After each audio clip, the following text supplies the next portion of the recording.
Okay, this video is called the Russian Revolution. So let's set the stage for the Russian Revolution. All right, so we last left off with Russia fighting in World War I with the Allied powers, right? Many of the soldiers died during World War I, and the people back home in Russia were suffering from food shortages. So they lost a lot of soldiers to the trench warfare, the diseases, the war, all that stuff. And their people back home were hungry because they were having to ration food, and so there were a lot of food shortages. Russia's Tsar, their person in charge, their leader, was Nicholas II, and he just ignored those issues altogether, which really made the people upset. Obviously, they're hungry, and we talked about what hunger does to people. Remember the French Revolution, right? So the Russian people constantly were revolting against him, trying to get him out of power, but most of them were unsuccessful revolts.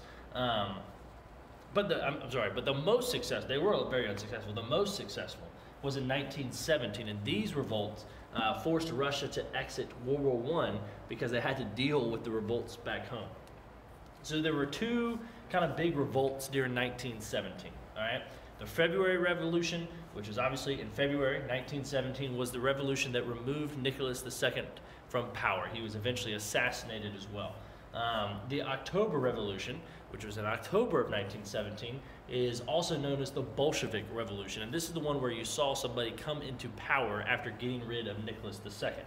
The Bolshevik Revolution was obviously led by the political party known as the Bolsheviks, and their leader was Vladimir Lenin, who was the founder of the party and also the leader of the Bolshevik Revolution.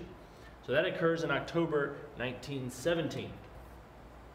This leads to the Bolshevik Revolution, right? So Lenin, who was the leader of the Bolsheviks, was a communist and believed that once communism was in place in Russia, everybody would see how great it was and it would spread around the world.